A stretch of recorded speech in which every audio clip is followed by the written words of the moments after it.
Good morning, everybody. Happy. Thankfully, it didn't snow today, and it said it was Wednesday. Tired of the snow, I'll tell you that. Should be 40 degrees today. Happy about that. But today I'm going to say, stop being afraid. Or no, stop recovering anonymously. Yeah, that's what it was. Seeing this on a speech my buddy sent me yesterday. But the guy said, there's a lot of people out there that are suffering and are struggling. And a lot of them, you would think they're like in their 30s and 40s who are alcoholics and drug addicts, but a lot of them are 17 and under. And guess what? Those people are dying because they're lost, they're hopeless, they don't know what to do, and they don't know how to get out of the situation that they're in. So, and again, there's nothing wrong with going to groups, to meetings, but talk to people publicly about your shit, man, about what you're going through, about how you're overcoming it. It's a big part of recovery, if you ask me, is helping other people, and a lot of people are ashamed. Don't be.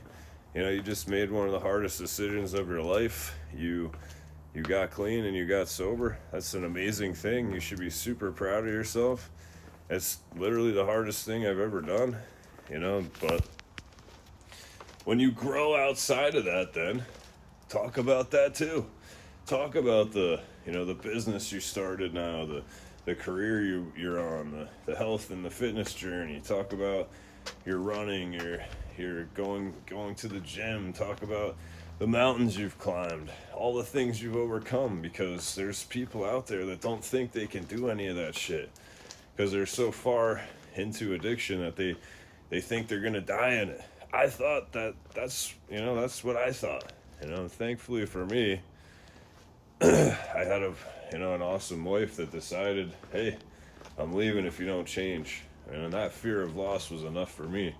But it isn't enough for everybody. So, a lot of people need to see, to have a plan. I showed everybody every one of my steps I've taken. And I talk about this shit every day. And again, it's not just about getting clean and sober. It's about personal growth, period. So, show people. If you do something good, if you overcome something great, if you do some massive thing, if you do anything in your life, be proud of it. Share it. And stop being afraid to tell people that you were a drug addict or an alcoholic. It took me, like I was just saying on Facebook, but like a year before I started talking about the fact that I was a meth addict. And I'm so far, past that, being sober for 7 years that saying that doesn't even faze me anymore. So get comfortable telling people, hey, this is what I was and this is what I am now. And these are the steps that I took to get where I am. You never know. You might change somebody's life. That's why I speak every day. I hope you have an awesome day. Kick today's ass. Recover out loud. Let's go.